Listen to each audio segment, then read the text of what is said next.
good to see all of you. I actually never intended to write a book in my life. That was not something I ever planned to do. But I've always been a bit of a futurist, and actually I pay a lot of attention to it. It's sort of an avocation of mine. And about 10 years ago, 11 years ago now, I realized that people didn't see what was coming and how profound the changes were going to be. And that included my own family. And as bright as they are and as accomplished as my children and my 8 grandchildren are, they just didn't see it coming. I thought, well, if they don't see it coming, probably everybody else doesn't either. And I started researching and then ended up, and the idea was I was going to write a white paper for my family, which sounds odd, but not in my family. And so the white paper turned into 3 big white papers, and then I thought, they'll never read it if I don't have it edited and do it professionally. So I hired a professional editor, and this guy had spent a career at Random House in various executive positions, and he came to me after a while and said, Mr. Lytle, you need to publish this. There's a lot of books on the future, but nobody says, how do we adapt? Nobody tells us what to do. And that's why these books are important, and that's how I ended up publishing them. But that's just a backstory. Isn't it an amazing time to be alive? Incredible time to be alive. You know, there's something like 120 billion people lived before us, 120 billion. We share the planet with about 8 billion right now, and we don't know how many billions there will be in the future. But we, in this room, get to be part of the most profound, rapid change in human history. That's astonishing. And we're not just there as observers sitting on the sidelines, we're shaping it. So literally, you'll be able to tell your children, your grandchildren, I helped make the world you now live in. And more importantly, you have to coach your children and grandchildren to help them remake the world.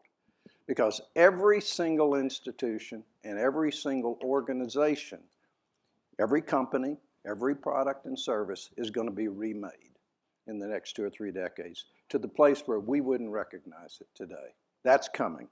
So why does this happen? Why is this change occurring? And is this unique? If you understand this chart, and I give credit to a great futurist, Dr. Alvin Toffler, who wrote 3 incredible books in the 20th century about what was coming and nailed it with this chart. But what forms, causes, periods, this is not the first time in history we had an acceleration of change and innovation. I mean, think about it, the Renaissance, the Enlightenment, 3 prior industrial revolutions. But this one is the fastest and the most profound. About 2 or 3 decades, we're going to see all this a lot more change than the world's ever seen. What happens is it occurs when there is a convergence.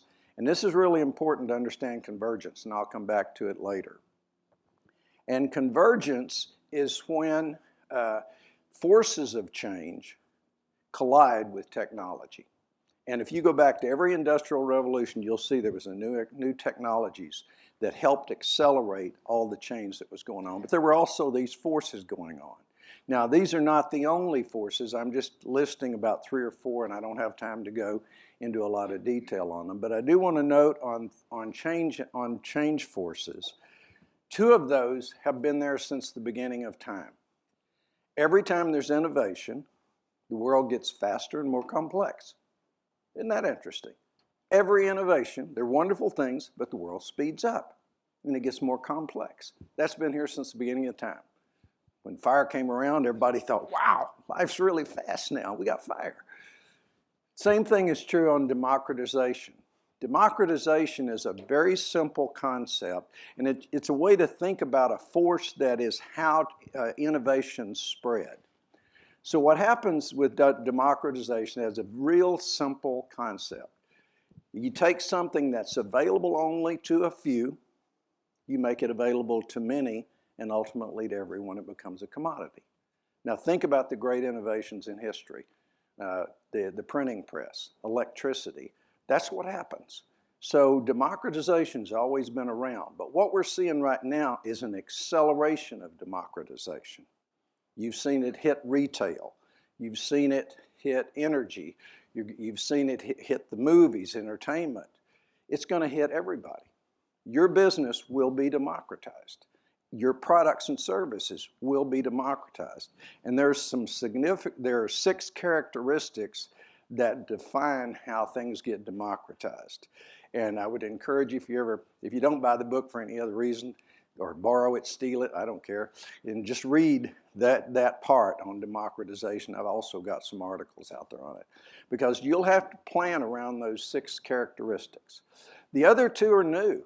This demographic change we're going through, the first time in the world, we've got a declining population, and most people don't understand it. It's been known for 50 years by demographers. It's been known by the general public, should have been, for 25 years. Ask yourself, why did we never have a president get up and talk about this? Why did we never have major news media outlets talk about this? And suddenly it's all over us, and it's the biggest challenge we face in the future.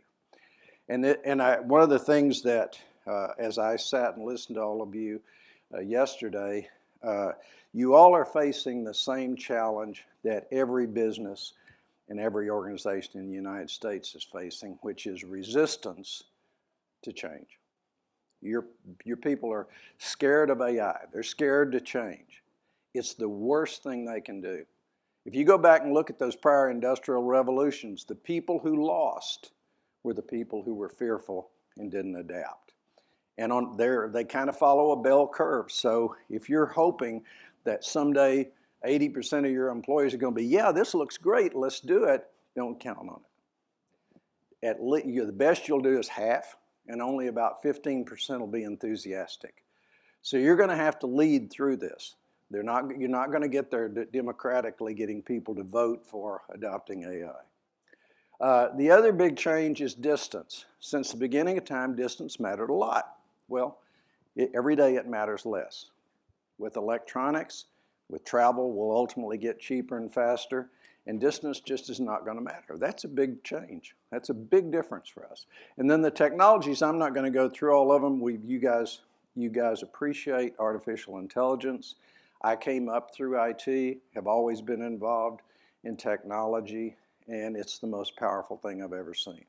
I've never seen anything develop as fast and has as much flexibility and capability. One I want to mention real quickly, because you don't hear a lot about those today, is neuroimaging and brain mapping. But I'll show you in a minute why this is so important.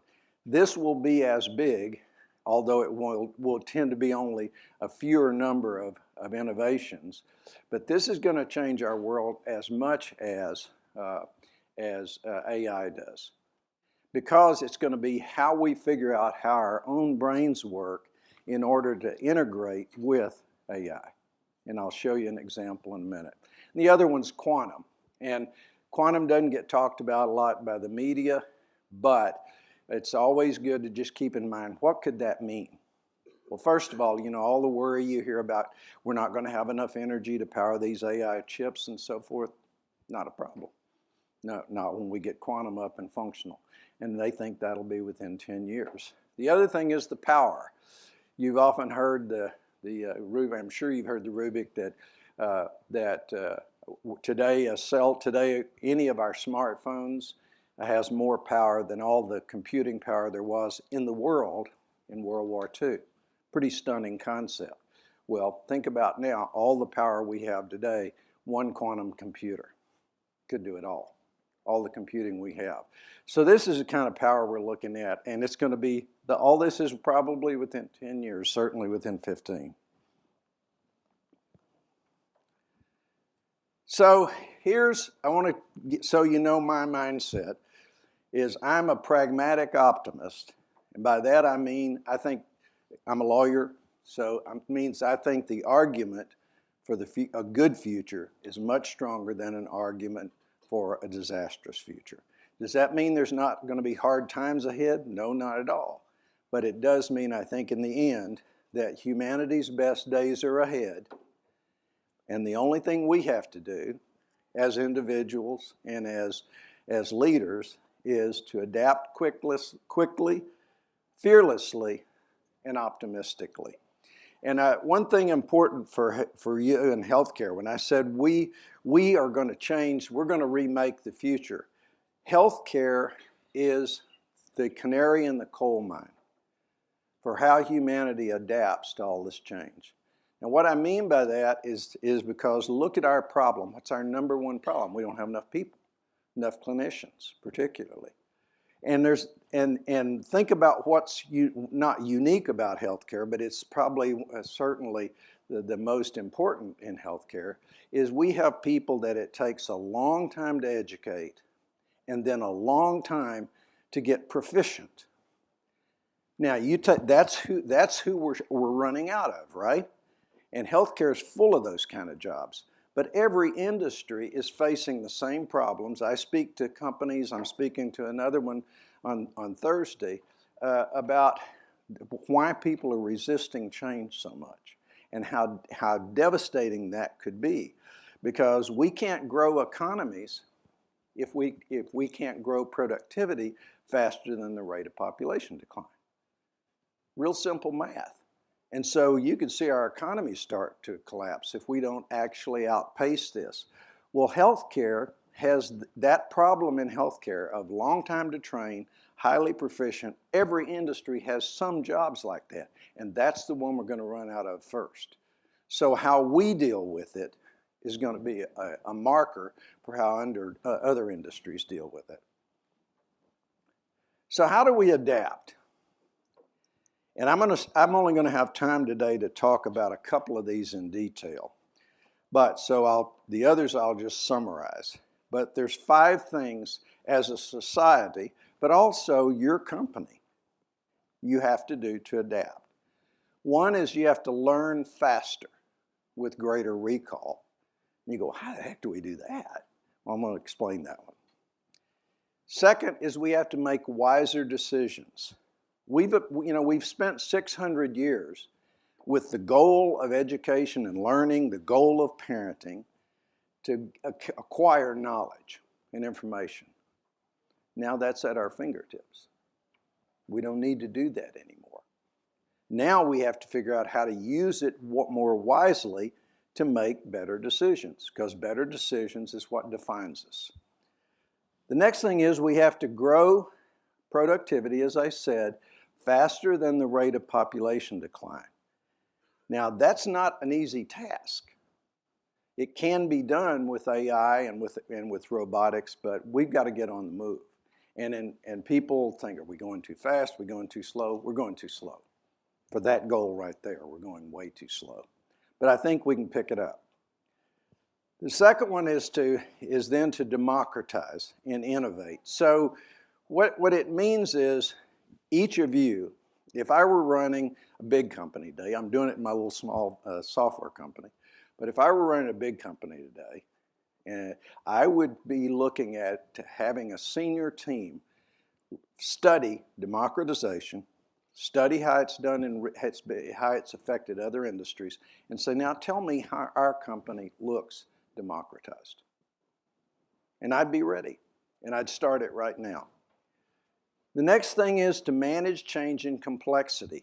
I mean, with all of us right now, one thing we can't do is get a lot more out of people today. I don't know about you, but look at people. They're maxed. Look at kids. They're maxed. Well, that's not a sustainable way to live. And it'll be things like AI in our own personal lives is how we learn to manage that. I mean, that's what our smartphones have done, right? In the internet, they both increase the pace of change, but they also help us manage it. So that's what we're going to have to do. And one thing that I think is helpful, it was helpful at least to me and to other people I've spoken to, is don't think of AI, and when you're explaining it to other people, don't talk about it as IT. It's not. It is not information technology. Don't send it to your IT department to tell you what to do. They're consultants, but it's different because it's much more akin to the smartphone or to GPS. If somebody tried to explain to you how to use a smartphone, you wouldn't have any idea. That's why Steve Jobs built it to be an intuitive machine. You don't need an instruction manual. And so think about it that way. And if we had relied, I know what would happen with the IT shop that I ran. If you sent it down to us and said, should we give up our BlackBerries or stay with our smartphones, we'd still be using BlackBerries. But when we used them, we went, wow, you could see what you can do. Well, that's the way you learn AI. And I'll take a further suggestion. Create one of yourself. Not ChatGPT, a closed model a bounded model in which you control the data that goes in. You don't go against the internet. Bounded models are the future of AI, I will tell you for sure. Because you can control the quality and you can control precision and consistency. So if build one of yourself and you'll really understand AI, what it can do and what it can't do. And what you'll learn real quick is it's not creative. You can fake creativity, but it's not creative. It can't do intuitive leaps. Some of the greatest things humanity's ever done were intuitive leaps. They weren't logical. I mean, the guys who decided to sail across the Atlantic in around the 8th or 9th century, they'd said, we don't believe there's monsters out there, and we don't think it will sail off the edge of the earth. We think there's land on the other side. And they were right. And then the Pacific, people did the same thing at about the same time. Those are intuitive leaps. That's very much something that's human. And so when you start really working with your own and trying to get it to act like you start to really appreciate what the technology is so good at and what it's not, in a way that's much different than you will do any other way. So now let's go to how do we learn faster and how do we become wiser. I apologize, I've got a bit of a cold here. So think about what could happen if we could learn 3, 4, 5, 6, 7 times as fast. Our kids, us. You go, well, how in the world is that possible? Well, right now, the way we're learning in here is at about 50 bits per second. 50 bits per second. It's pretty fast. Seems like it. With the retention, probably not too good. Now, guess what happens if we could learn anything, anywhere, anytime, in any language, personalized to precisely how I learn and what I'm interested in. And every time I came back to that spot. I didn't have to start all over again. And it was a fraction of the cost of what an education is today. That's coming. It can be done right now. It will absolutely revolutionize education. It does not, and I spend a lot of time talking to teachers saying, look, we don't want to replace you. What we want you to have is the ability to tell your class, starting tomorrow, I'm with you 24/7. So when you go home, I'm there, and I'll coach you, teach you, help you learn. Now, guess what happens when I go one-on-one with my teacher? 50 bits per second goes to 150, all the way up to 300. Now think about it. We all know that. We're in meetings and we're, kind of going along at a certain speed, and then suddenly, we break off and we go one-on-one. We start talking shorthand, right? That's what happens. That's how it occurs. But even faster is learning by doing. And so when we learn by doing, it jumps even higher in terms of processing time and speed. And we can do that both in, how do you learn to play golf? You go out, you visualize, that's the way that shot's going to work. Oh, darn, it didn't. And you learn, and that's how we learn how to load a dishwasher. If you saw the presentation yesterday where the robot could not load that dishwasher, it was because it didn't know how to visualize to realize. That's a very human quality. And then virtual reality, on really complex tasks, we can do that. Now, but what's the fastest way to learn? Has no cognitive process whatsoever. an aha moment. I mean, everyone in here's had aha moments. Where do those come from? Fastest way to learn. What if you could have more aha moments? Well, you can. You can prepare yourself to have more aha moments. Now, here's an interesting thing. Science right now, they don't know for sure, thinks that what happens is when we have an aha moment is different little things we know converge. Remember that power of convergence? Convergence accelerates. That's what happens. That's what they think happens. And that's so far from, what Jung and Freud originally thought, which was, the unconscious was this scary place, didn't know what was in there. Well, turns out that's not what it is at all. It is a powerful supercomputer. So from the time we're little bitty kids, we're absorbing things. And we're learning or getting ready to learn, and it converges at the right moment when we need it. Powerful, powerful idea. They learned with Waymo, the self-driving cars, they couldn't understand why kids at 16 could get in a car and in a few months start driving.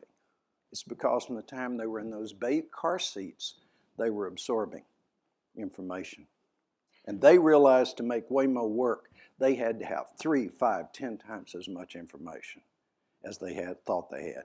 That's what was wrong with the robot in the demonstration yesterday, if you saw that presentation. It doesn't have all that background, and so we have to have that kind of data.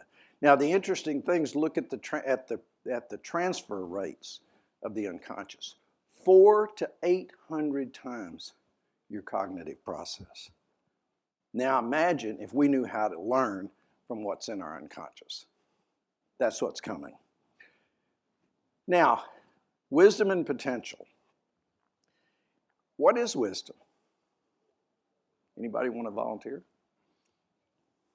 What's potential? Experience. Somewhat. That's a piece of it. And certainly you learn by experience. But it's more than that. It's a process. And it's been being taught for a long time. I love the classical definition of wisdom is the art of living well. Isn't that beautiful? The art of living well. Well, how do you live well? You make the best possible decisions throughout your life. That's it. So the key to life is to learn how to make better decisions. Is that possible? Absolutely. Been being taught for 2,500 years in the Western culture, and it's been taught in the Eastern culture an equally long time.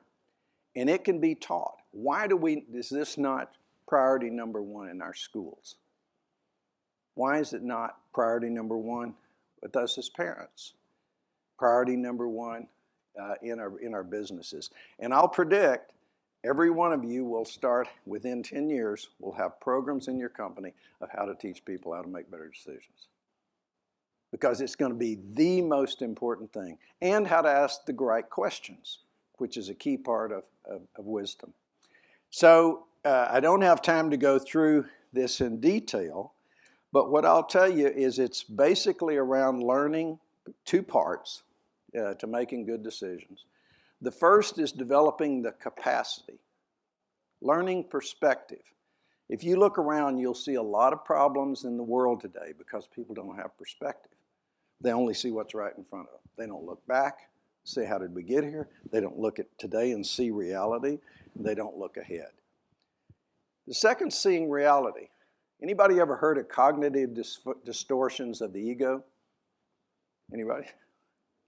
Most of therapy is spent trying to unwind people from distortions of reality by their ego. Now, what are some of the cognitive, there's about 20-something they've identified. What are some of those distortions? Perfection. There is no such thing as perfection. It's an illusion. If you look at nature, everything in nature is perfectly imperfect. And so we have to unwind from that. Certainty. Certainty is an illusion. And that's how, quite frankly, we get into these polarizations in the world, is people seek certainty at a time when things are unstable. So right now, people cling to their own definition of reality on either the right or the left as a way to find certainty, and they fight with each other. But that's not, it's an illusion. And then discernment. And discernment can be taught. I actually know a charter school, and they teach every kid from the 8th grade on, in every class, they get a grade on discernment. And discernment has 2 parts: scope of wonder and depth of inquiry. Isn't that beautiful? Scope of wonder means I'm interested in this. And depth of inquiry meaning I've got the patience and the determination to go deep enough to really understand things rather than just working superficially. Think how different the world would be if people did that. And then on the other hand, the other half, so you prepare yourself to be wise by doing some work like this, learning a few things. And then in the moment of the decision, you're free of your ego, your biases, and your emotions and instincts. Emotions and instincts are good things, but you don't want them making your decisions for you. So that's how you do this. Now, you probably, I'm hoping, are saying, yeah, I think people making better decisions and being wise would be a wonderful thing. But I don't think you can do it. Yeah, it's not possible. You know, human beings, I mean, I know the people I'm around. Well, and usually what we're doing is projecting our own sense of inadequacy on everybody else. But the truth of the matter is that we underestimate ourselves, and we always have. And I say we here as humanity. We underestimate ourselves. You know, it was only 600-700 years ago when it was believed that people couldn't be trusted to own land. Only the church and royalty. That's an amazing concept. We laugh at that today. Literacy. They used to think, well, why would people want to learn to read? We tell them everything they need to know. But we've done pretty well learning to read. Self-rule. If this was the late 1700s, or I'm sorry, the early 1700s, mid to late 1700s, we would be arguing in here about whether we could possibly live without a king. There would be vicious arguments and probably some fistfights. But today, we don't even think about something like that. So those are small, or learning to become wise is a small step compared to those. Humanity's ready for this. And we always overestimate the difficulty. You know, one of the things when I started studying human potential in my 20s that I found remarkable, we already know how to do a lot of this. The very stuff that makes you wise is not, you don't have to go to Tibet, you don't have to study with a guru. It's practical things that we already know how to do. We simply take them from being unconscious to conscious. Remember, loading that dishwasher, learning how to play golf. It's the same process, but now you're doing it consciously. It doesn't cost a lot. It costs virtually no money, no time. There's plenty of books. There's programs like mindfulness that can teach us. And it's been done for thousands of years, so we can do it. And this new reality we're going into, it creates both the need for better decisions and wisdom, and it provides the means. It's an astonishing thing also about these industrial revolutions and great innovations. So, for one thing, humanity is going to have to, your kids, your grandchildren, you, are going to have to make decisions human beings have never made before, ever. Like, how do I integrate into this with intelligent automation in a way that enhances my humanity rather than degrades it? None of us want to degrade our humanity, but if we, and so then you have to start out, well, what makes me human? What makes me human? And that's what we're going to have to really understand. Now, these are young kids. If you just start turning them loose with ChatGPT and with no guidance, you could have some real issues. So this is how you do it. You have a very serious discussion with young people about what makes you human. And how do you make sure that doesn't get degraded? Make sense? The second thing is young people are growing up slower. You know, as lifespan extends, we always forget, don't mess with Mother Nature, right? As lifespan extends, every stage of life extends. So guess what? Children grow up slower today. We all know it. Where did helicopter moms come from? Did they have a secret meeting we didn't know about? No, they sensed that my kids are still children. They're still infants. And so they hovered. Wrong thing to do, but that's the natural thing to do. So we have to help them accelerate and mature faster. And teaching wisdom is one way to do it. And then finally, institutional unreliability. Does anybody want to bet on our society, our well-being, being taken care of us for any of our institutions, by any of our institutions? Government, religion, education. And that process of deinstitutionalization was a lot of what Alvin Toffler talked about. Those forces collide. Institutions and organizations can't change as fast. Remember going back to that first chart. They can't change as fast as people, as individuals can. We can change very quickly, and suddenly they start to become distance from us. So your company, that's a huge challenge for you, particularly if it's a big company. How do I adapt fast enough that I don't lose touch with my customers? Because they're going to change faster than me. And then finally, the great thing is that one of the most important skills in using AI is learn to ask good questions. That's one of the most fundamental skills of wisdom. So that takes us right down the right path. There's going to be more people to be mentors as society ages. And I would encourage you to find a way to teach, mentor, and I would encourage you to encourage your young people to take advantage of that. And then finally, on-demand wisdom support. With my little company, we're trying to build a wisdom portal where you can go in and you can talk to Socrates, you can talk to any of the great wise people in the past, and you can also talk to everyday people who've made hard decisions and are willing to record those and leave them for young people's help. So someday we hope to have we'll be one of many, I hope. I hope there's, because I'm going to make it open source because I want everybody to have access to it. So with that, I'm going to stop and open it for any questions you might have. That was a lot to take in. All right. If you want to make me happy as the producer of this event, I love when the audience is, number one, can we give Mr. Ben Lytle a hand? That was amazing, for real. Wise words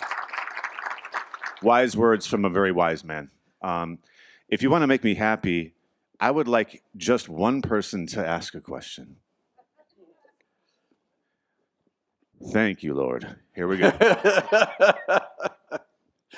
Thank you and great job. Hey, you talked about power with all the AI and needing the needs for more power, all the podcast chats, all those that you're looking at. Right. China's beating us really bad there. How do we motivate America to get more power? Innovation. You know, we are still the most innovative country on the planet. And in a different speech, there's a 15-minute video I've got out on my website, and it's potentialistfuture.com, or it's also, I think, on LinkedIn and some of the others. It's a 15-minute speech on that I went back and studied what lifted humanity. You know, because it's pretty amazing when you sit around and think 10,000 years ago, we were running around with spears chasing or being chased by things to eat, you know? And it's 10,000 years. How in the heck did that happen that we're living like this? And what I found surprised me. It was not people of goodwill. Not that people of goodwill aren't important. It's terribly important, critical. But what really lifted humanity was innovation. Every time. Some innovation would lift us, and sometimes profoundly. And that's what we're going through right now. The engine of human advancement is innovation. The United States is the most innovative country in the world by far, by far. And it's hardwired into who we are. And we need to preserve that above all else. And as you know, there are forces who would destroy that.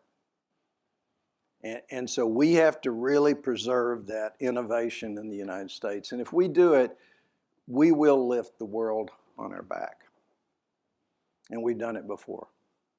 And I believe we're totally capable of it. Yes, sir.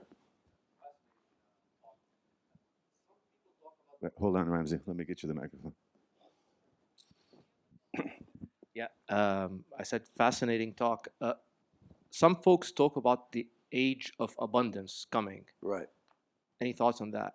Yeah, I'm a Jamie Dimon fan on that, and I would suggest that you quote Jamie to your employees.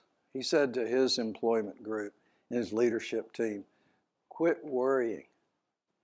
You're going to work 3 days a week, do the most important work you've ever done in your life, going way beyond whatever you ever dreamed, and you'll make the most money you've ever made in your life. Quit worrying about it, because we don't have enough people. That's what everybody keeps missing. People, and I will guarantee you, your employees don't get that. Guarantee you. I'll bet you 50% of them don't even realize there's a population decline. That's sad, but it's true. And the group I'm speaking to Thursday was a gentleman who was in the audience, and he asked me to come in and speak at an all-employee meeting. He said, "I want every one of my employees to hear what you're saying. That's the thing we got to worry about, is our economy falling apart, because we don't have enough people to run it, and we can't be frightened and not move forward in these things, because he's having the same problems. His employees are fighting automation, they're fighting AI. So, but I do believe in the age of. I believe that at the end of the day, fewer people, better technology, smarter technology, we're going to live longer, better lives. We have the potential to live longer, better lives than we've ever lived, and particularly if we can learn to be wiser in the process. And we can. This is something parents can teach if the schools won't, and then try to get the schools to teach it, and then teach it in our work. Well, I think we've learned something today. So let's give it up for Mr. Ben Lytle. Thank you.